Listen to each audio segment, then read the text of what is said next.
in order to divide a cell, you first need to multiply the DNA. That's the basis of DNA replication. And the reason we'd have to do that here in this lesson, we're going to learn all about how to do DNA replication. And I want to talk about this really cool organism called Volvox. Volvox is a green algae.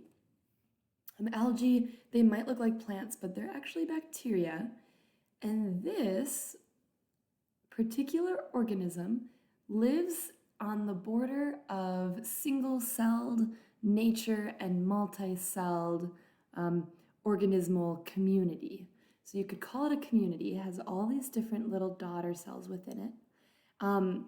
And they have flagella, right? So they're bacteria. So I'll show you a picture over here. Okay, so you can see these little flagella. And because they're arranged in this way, in a circular nature, they actually have what's called planetary movement. So there's a north and a south pole to this creature, and it moves according to more sensitive cells that are called the eye cells that can detect light. So you can find these in fresh water. You can actually find them yourself if you have a microscope. They'll usually swim to the top. Here's the individual cells, and notice the network or the framework that they're held together by. So there's cytoplasm around them, some microtubules, some proteins that keep them linked together. And then their form of cellular reproduction is really cool. So they do both asexual reproduction and sexual reproduction. So you can see they'll start forming daughter colonies within each one of the colonies, and then the older colony will eventually disintegrate and release the rest of the colonies. And the granddaughter colonies are already developing. That's really cool. So they all align on the equator, on the pole, forming gonads, or the sex cells, sperm and egg, we would say. And so these sperm, okay, they go and they fertilize the egg. What is the benefit we learned about sexual reproduction? Imagine it's a harsh environment and conditions are changing. It would be beneficial for these organisms to do sexual reproduction to increase genetic diversity. And that allows them to be able to adapt and evolve.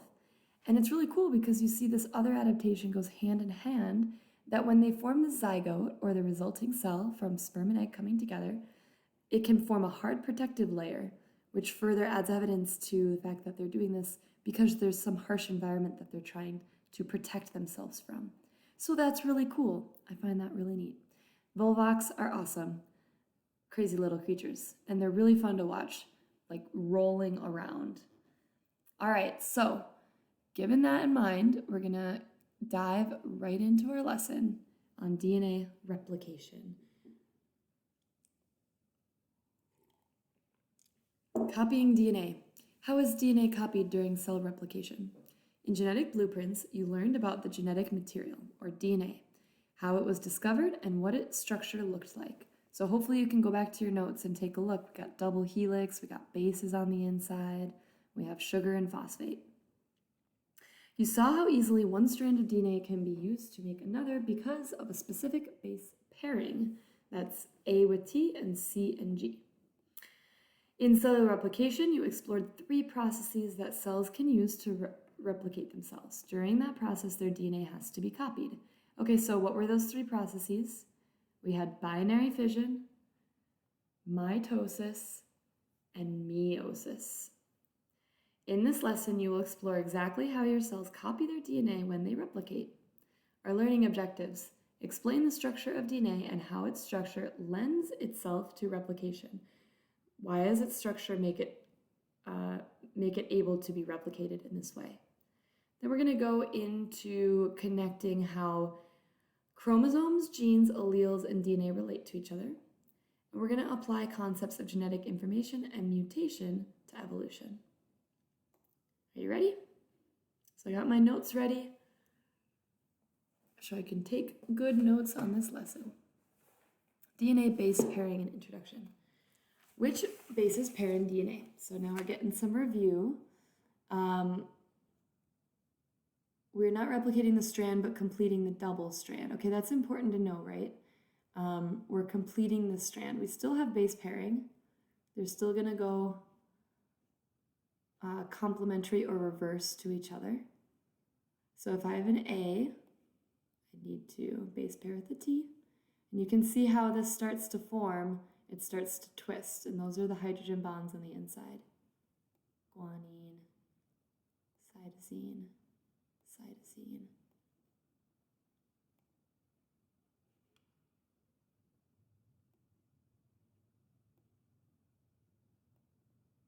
And then you notice the covalent bond between the phosphate and the sugar that holds our backbone together.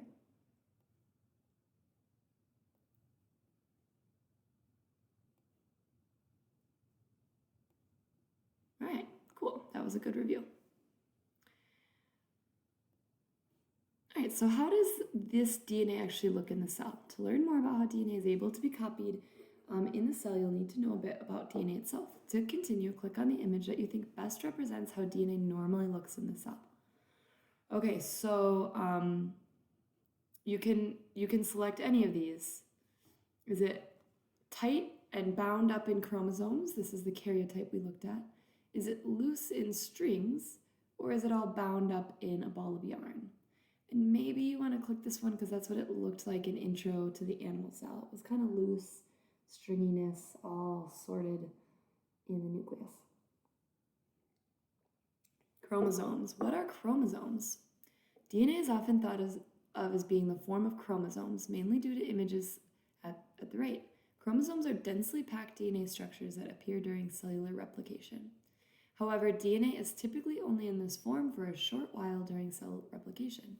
The image shown is of the chromosome in a human cell, related with a stain to make them appear colored and ordered from smallest to largest. So yeah, every time you see cell pictures and they're colorful, it's usually a dye or stain. They're not actually that color, but that would be really cool. Looking at the images, how many chromosomes are there in a typical human? And so if we count this up, we have 1 through 22, but 2 of those each. So here we're at 44, 45, 46. Let's see if they want the doubled version or the... Okay, cool. Yeah, 46 total chromosomes. And you might look at that also as 23, 2 sets of 23. All right, are all these chromosomes the same size? Do they come in pairs? Yes. Are they all shaped in an X? Not necessarily. Like this doesn't look like an X to me. It looks like the Atari symbol. They're connected to each other. They're the same color. No. Okay. So we know that. They come in pairs, one from mom, one from dad. Why are chromosomes a poor way to think of how DNA is normally stored? DNA only looks like this during replication. This isn't DNA. There is no double helix. DNA changes color during replication. It's not. This is how DNA normally looks. Okay, so DNA only looks like this during replication. Oh, and there it mentioned, oops, let's go to this. Most of the time it's in a less dense form called chromatin, like the string that we just selected. How is DNA in different humans? The top image, called a karyogram or karyotype, is from a human female, while the bottom one is from a human male. What difference do you notice? So here we're going to zoom in on this X chromosome. Here we have 2 equal X's, and on the bottom one we have, they should, okay. Anyway, we have one that's smaller than the other. So the male has a set of mismatched chromosomes. That's kind of a tricky question because they're not the same picture, but that's okay. So we know that. Now we can write that down. Humans have 2 variations. Males are XY, females are XX at this one last chromosome here, at the chromosome 23. Human DNA is not usually in chromosomal form. Despite that, visualizing it in this form allows for an easy way to map specific alleles alleles, we call these alleles, and genes. And do you remember the difference between an allele and a gene? The allele is a different type of one gene. So you might have like brown eyes, blue eyes. Those are alleles for different genes. Okay, so this has been the subject of a large amount of works in the field of genomics, studying the genome, all of the DNA within an organism. Shown to the right is a map of a chromosome from a fruit fly. And why do you think we study fruit flies? They're small, they're easy to replicate. We have mapped their whole genome at this point. And I think there's a little bit less like moral dilemma that goes into using fruit flies for science. Thinking back to what you've learned about genetics, what do the colored bands on the chromosomes represent? Okay, so are those the genes, genomes, chromosomes, genotypes, phenotypes, proteins? So if this is the chromosome, here are the different types, top and bottom, and it shows you the phenotype. Remember, this would produce a protein that gives you these different traits, like big antennae versus small antennae. And so the same thing that's going to transcribe both of these, those are called genes.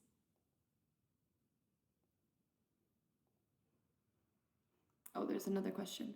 What do the images pointing to each colored band represent? So those are the actual traits that come out, and those are the phenotypes. So if the trait is a phenotype, the letters designating it are the genotype.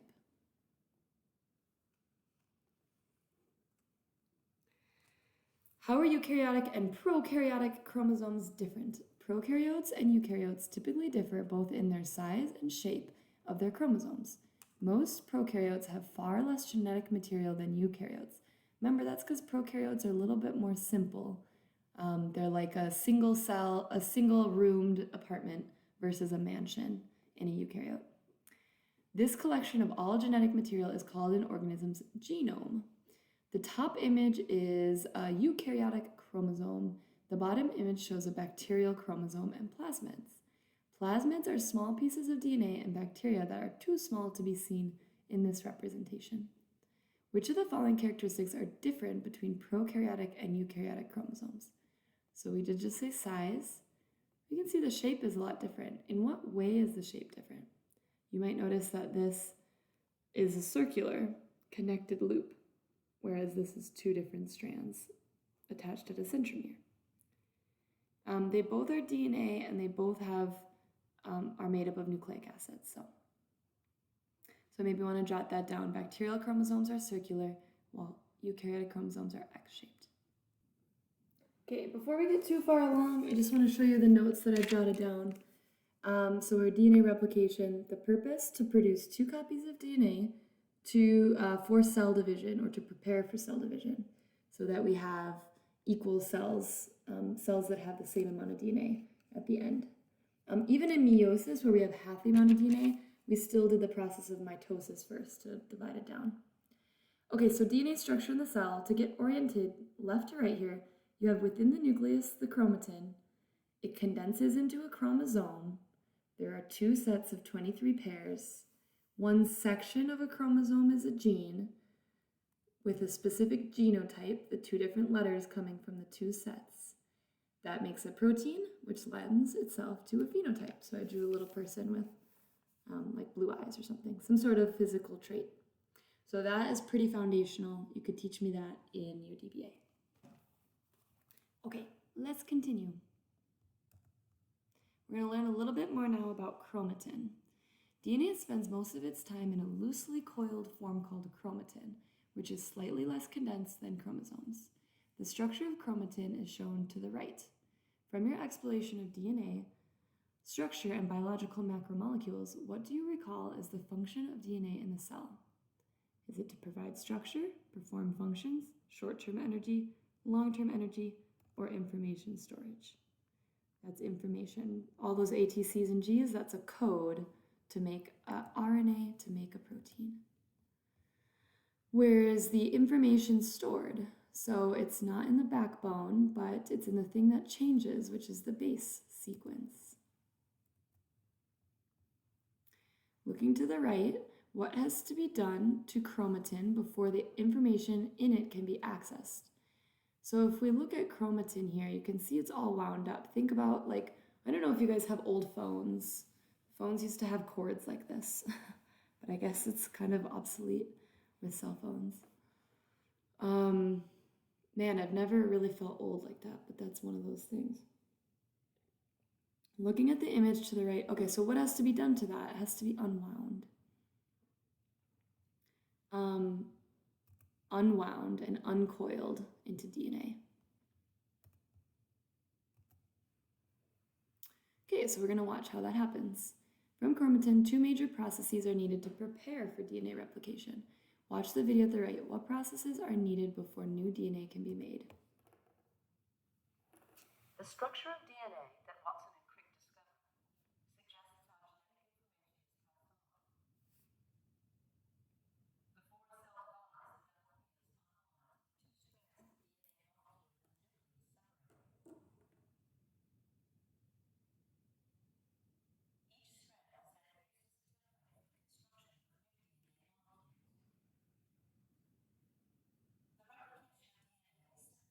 DNA is simpler here, but much more complicated in reality. The precise details have always been ignored. Technically, the animation called replication mechanism to see what actually happens at the level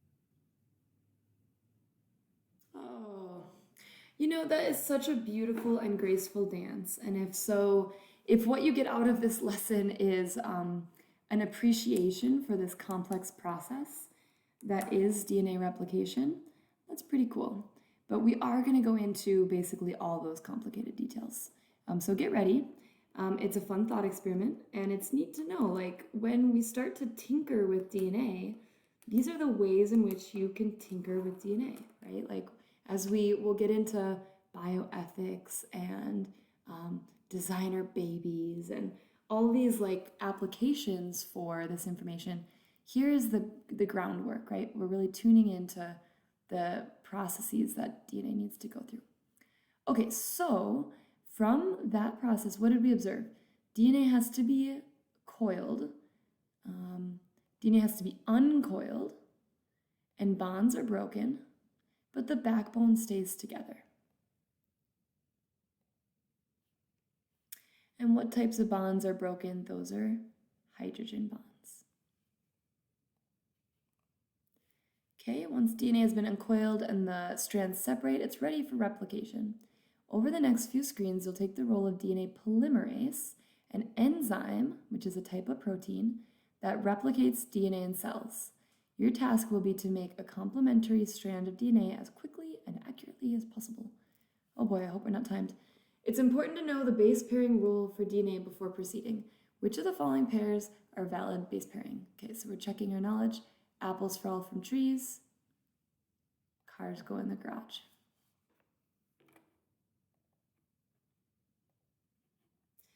How many bases do you think can be added to the new DNA strand in each minute by the enzymes in your cells? Wow, so this is a great question. What's your thought? I mean, you can go ahead and answer in any way. How many bases at 1 nanometer apart do you think can be added to the new DNA strand each minute? So is it 1 base per second? It's like 1, 2. Is it twice that?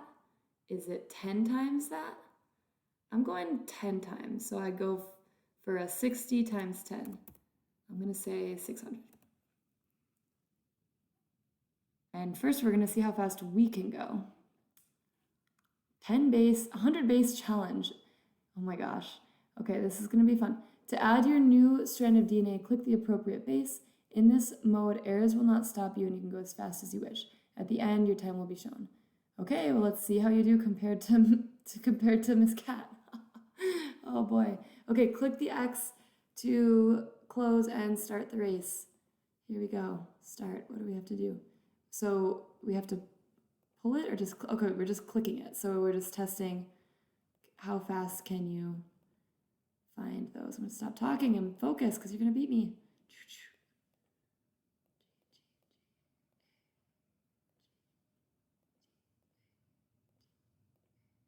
We have the help of the color coding. The cells don't have color coding, but they know, they can tell like which ones are gonna bond well based off the attraction of the molecules and their shapes. Oops. Ah, I made a mutation. I'm mutated. I'm losing it.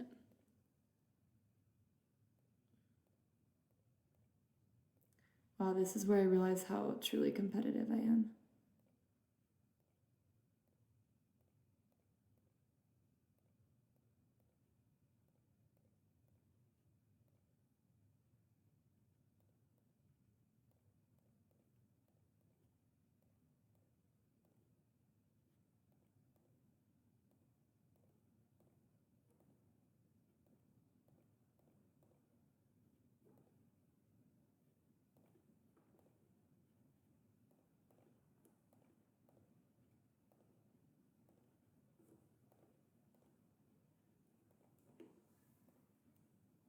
I also wonder if it's different whether or not using a mouse or the finger pad.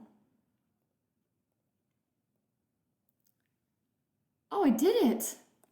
Took me 102 seconds to do 100 bases, so it was 1 second per minute. I guess my guess still feels accurate then. I bet the cell can do it 10 times faster than me. Oh my gosh, we're gonna do it again. Accuracy challenge. To add a new strand of DNA, click the appropriate base. Okay, all right. Here we go. We're doing it again. Getting all this good practice. Here we go. Oh, it's just gonna come in like this. And we're moving at the same, oh. Okay, well that was kind of lame because I misclicked. But hopefully you did better. And I also hope they don't give you points based on that. Oh yeah, we do have to. All right, well here we go. Let's do it. Let's do it. We got this.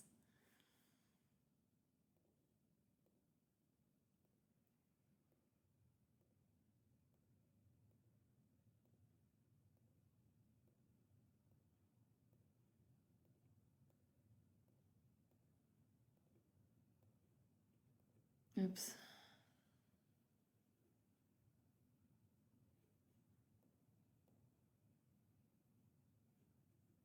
Oh, so you don't have to do all. You don't have to do all of them. So, okay, so that's one part of replication. All right, here we're gonna get into some details, which are pretty interesting, to be honest. So remember back to Franklin, Watson, and Crick's work on DNA structure made it easy to figure out how new strands were made. They did it by making complementary strands from existing DNA, just like we did in the replication challenges. What wasn't clear was how the strands and existing strands of DNA matched up. Multiple models existed. We could have a conservative model in which each double-stranded DNA molecule either had 2 new strands of DNA or 2 existing strands. So imagine you open this thing up, you open DNA up, you make 2 different copies, and one then ends up on the top and comes back together. The conservative comes back together and makes a whole new strand. Or you can imagine it happens in a semi-conservative way, in which each new double-stranded molecule has 1 new strand and 1 old strand. Or this other one, which is dispersive, in which there's different sections. And so there's this unique experiment that they used using isotopes of nitrogen to test these models. So do you remember what an isotope is? So you can see here nitrogen. What makes it an isotope? Take a minute to look. Nitrogen 14, scan 777, 15 778 neutrons, 16 779 neutrons. So the neutrons being the neutrally charged particle, so not charged, with mass in the nucleus. So you can look at these different, you can tag something with a different isotope and be able to tell which type it is and where the new material is being added, the new base. Okay, So before we look deeper into the experiment, it's important to review some biological chemistry. So based on what we just talked about, what is an isotope? Different number of neutrons than normal. And thus they vary in mass, which is what we'll be able to test here. So our hypothesis, we had 3 different outcomes that we could have come out of this experiment. They grew cells only under heavy, meaning they had more neutrons, nitrogen isotopes for them to use to make all of their biological macromolecules. Can you think of the other 3 other than DNA? You have carbohydrates, lipids, and proteins. Heavy nitrogen is a stable form of nitrogen that can be tracked throughout the experiment because it is different from normal or light nitrogen found in the atmosphere and the environment. After growing for a while in the heavy nitrogen environment, making DNA and other molecules with the heavy nitrogen isotopes, the organisms were allowed to grow in a normal environment.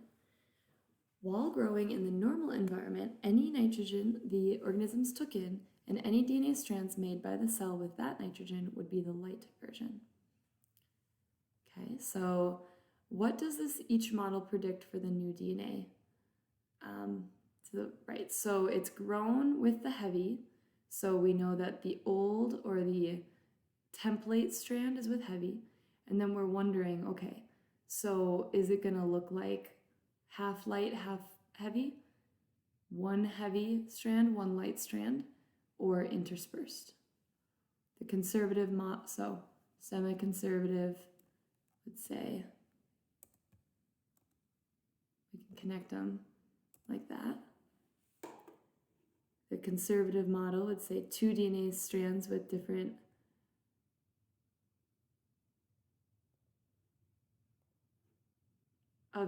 masses between light and heavy.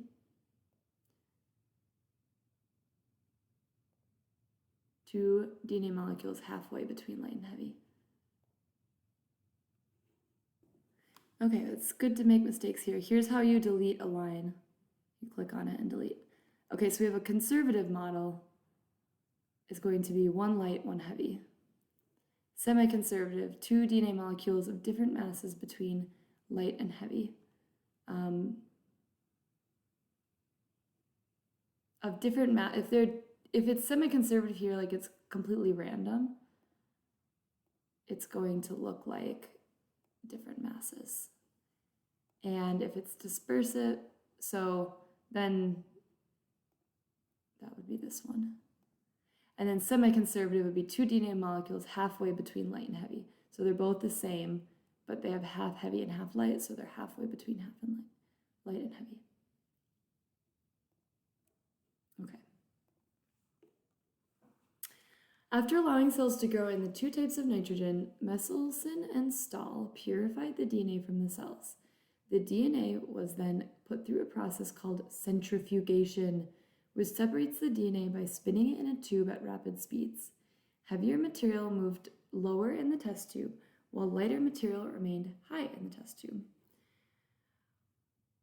Consider the DNA of the first generation grown in the presence of light nitrogen. Is it heavier or lighter than the original generation's DNA? So here you can read the graph. This density is 100%, so it is lighter. It's going to be higher up in the centrifuge. You can see density here is positive, is more dense, less dense up there. What do the results of Messelson and Stahl's found for the first generation mean? All DNA used only heavy nitrogen. All DNA used only light nitrogen. All DNA used heavy and light nitrogen and had the same mass. All DNA used heavy and light nitrogen and had different masses where there is no DNA. So here we can see all DNA used heavy and light nitrogen and had the same mass.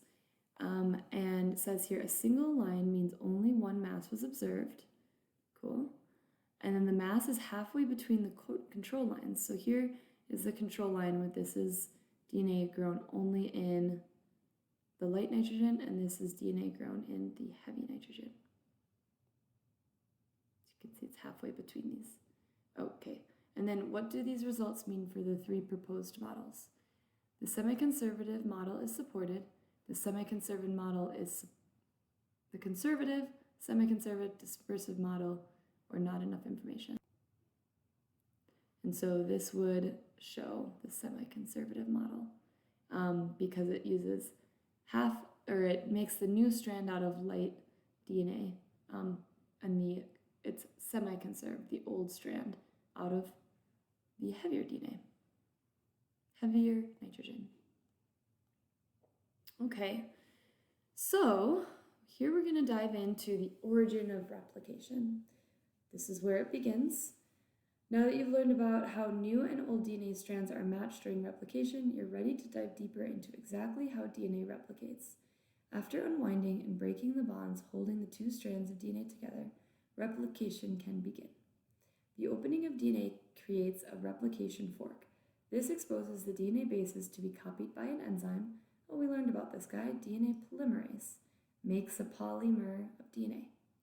It also gets help from some other enzymes which contribute to keeping the DNA stable during replication. So it's kind of like helper, like friends helping out this guy. But then we're going to open it up to create that replication fork. DNA replication works in only one direction. For this exercise, the DNA molecule has been labeled with 3' and 5'. That gives it's kind of like left and right for the DNA molecule. This is where DNA has to be flipped in order to allow the second to be built. So here we have to drag and drop the 3 items onto the image at the right. Not all boxes will be used. Fork, the location of the replication fork. Arrows point from 3' to 5' on each strand of existing DNA. This is the direction DNA polymerase will work.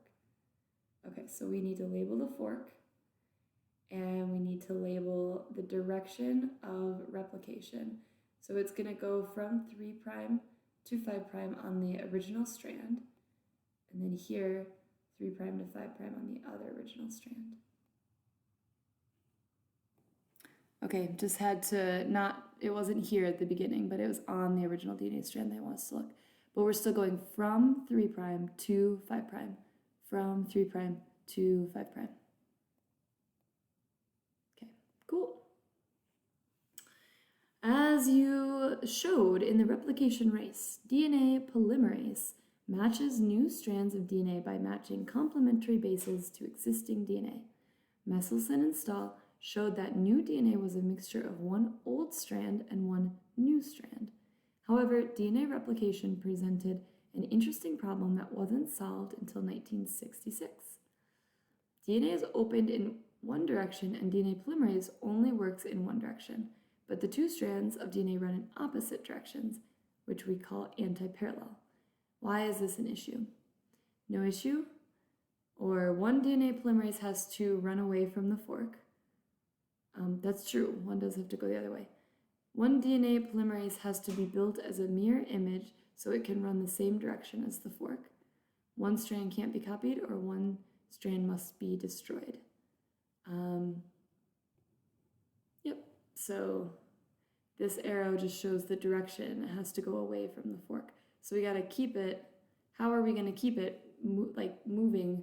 If this is opening this to the left, how are we going to keep it moving in that direction?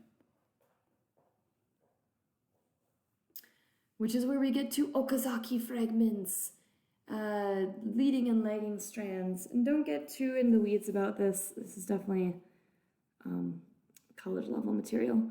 But the anti-parallel nature of DNA leads to 2 different ways that the new strands are made. The strands where DNA polymerase moves towards the fork is called the leading strand. It is made just like you did in replication.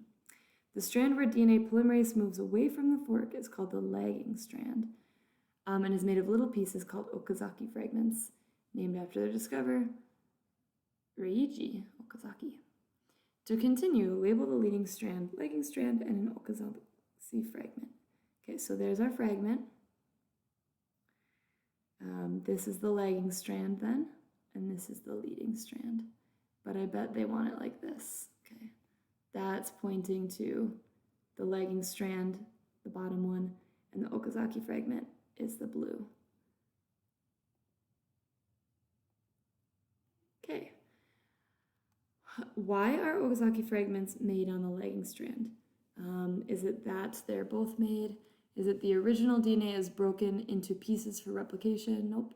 Is it that DNA polymerase only works in small sections before it falls off the DNA strand it's copying?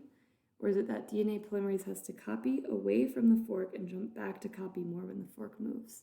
That's true.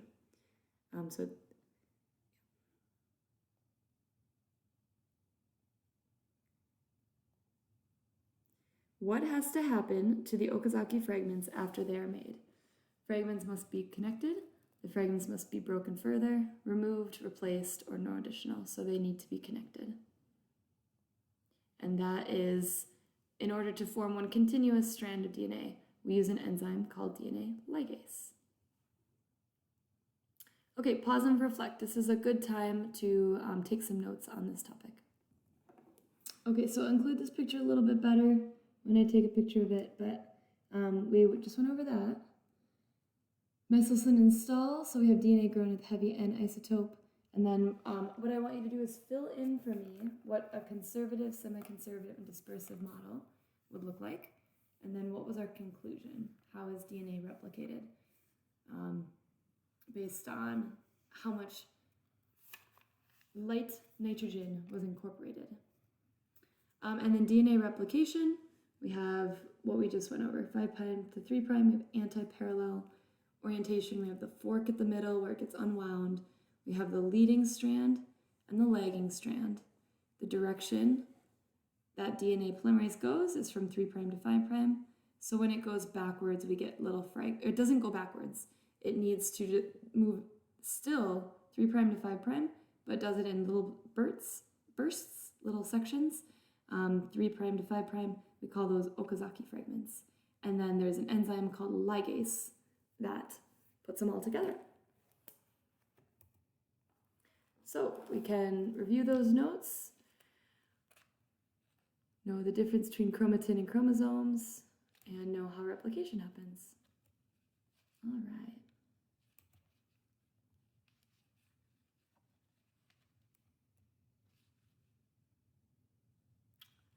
Okay, so here we go. Wait, is this it? Pause.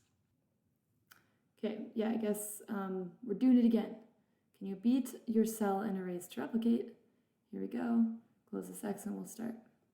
In this mode, arrows will not stop you. You can go as fast as you wish.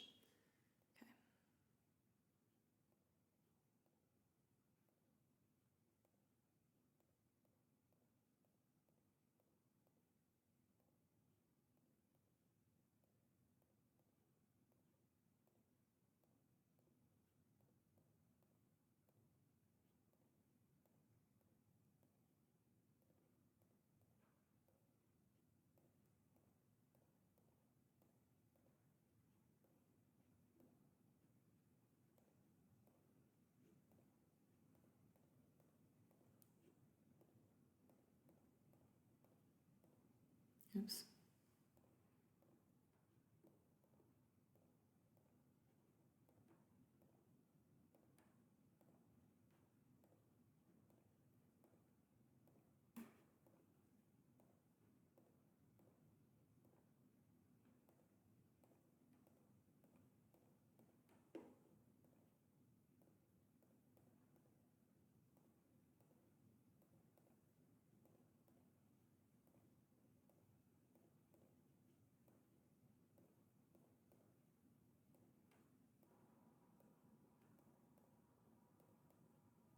Whoa, a lot faster than last time. 80 seconds. Okay, speed isn't everything. How about an accuracy race? How do you stack up? 100 base pair leaderboard. Number of seconds and the frequency of what? Okay, here we go.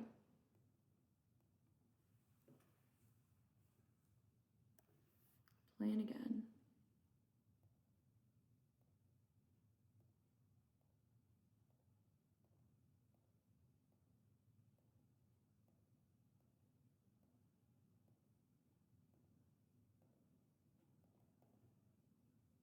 Oh, shoot.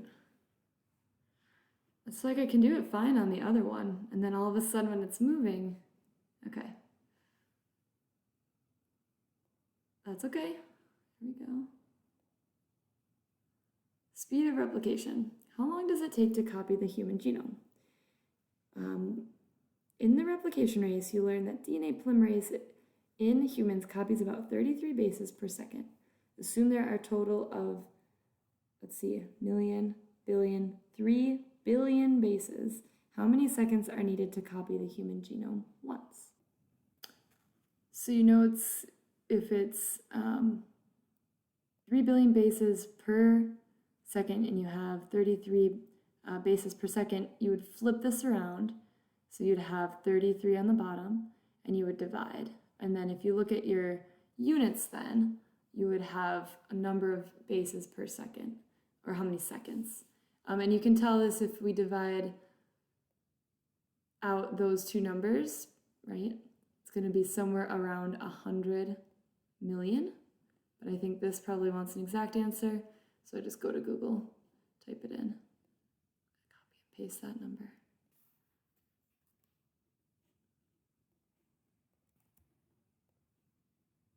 Correct. That's a long time. So how many, if that's in seconds, divided by 60 seconds per minute, divided by 60 minutes per hour, that's an hour, divided by 24 hours in the day. That's a lot of days, divided by 365 days per year. That's a year, 2.8 years. Oh, we just did that. Okay, go ahead and fill that in. I'm gonna go back. So times 365 times 24, get back to days, times 60 times 60. There we are.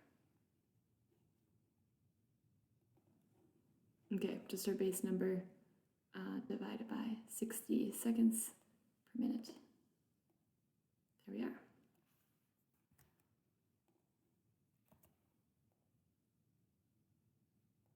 Still pretty long, so let's go back, divide that 60 minutes per hour.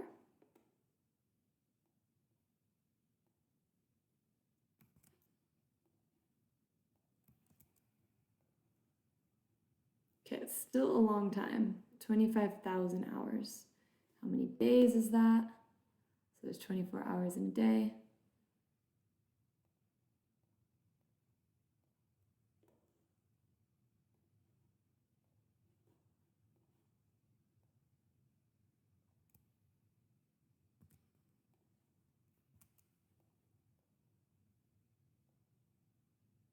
That's more than a year. So how many years is that? Divide by 365. 2.88.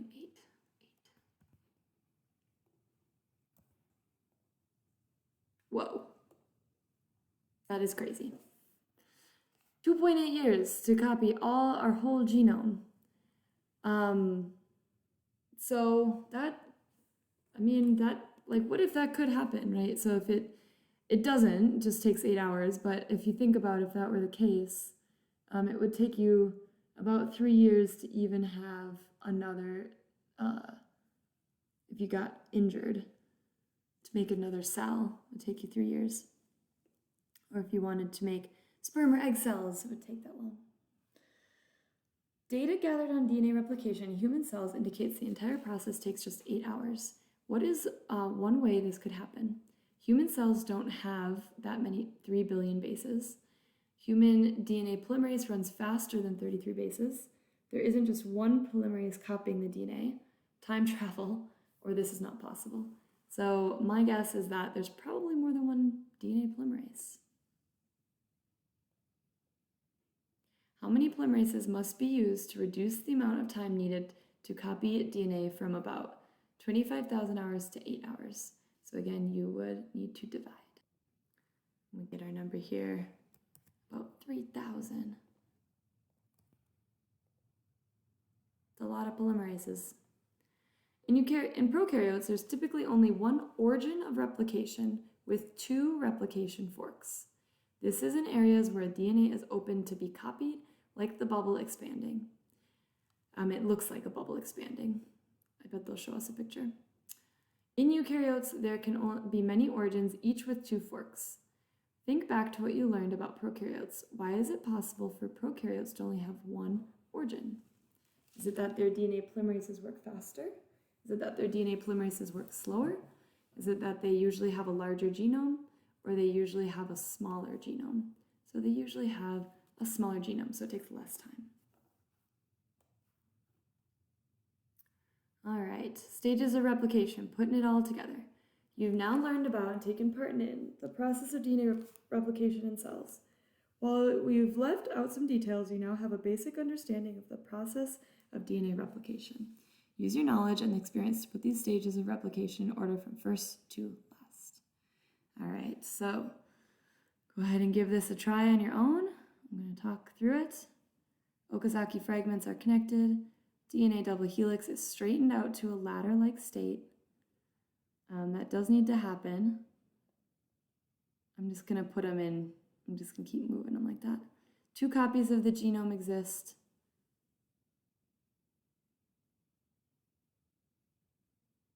DNA polymerases make 1 continuous strand of new DNA and 1 fragmented strand of new DNA.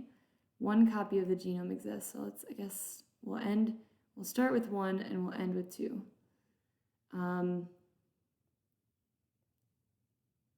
DNA is uncoiled from its chromatin form, and then it's straightened out.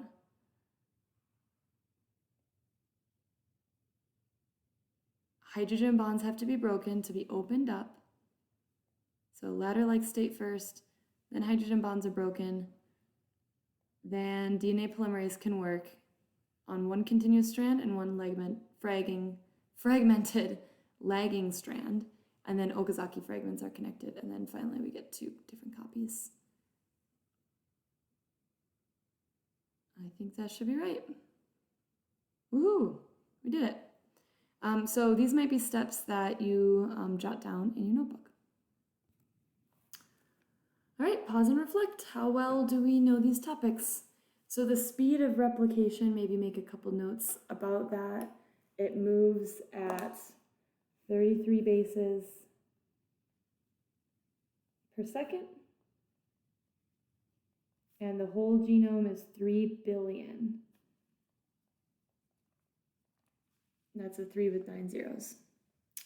And so we have a lot of DNA polymerases that try to work well with very few errors, because those would cause mutations.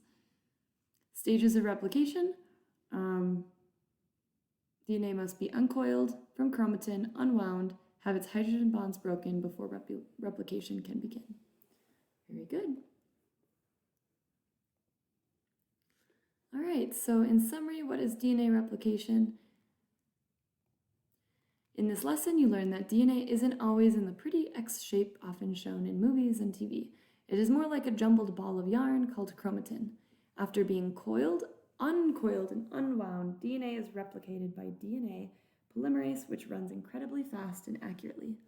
So our learning objective here is to explain the structure of DNA and how its structure lends itself to replication. You should be able to do that. Being like talking about the fork and 3' to 5' replication.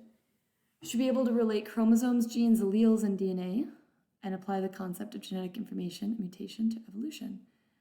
All right, so that's a wrap for today. I'll post the notes. And of course, let me know if you have any questions.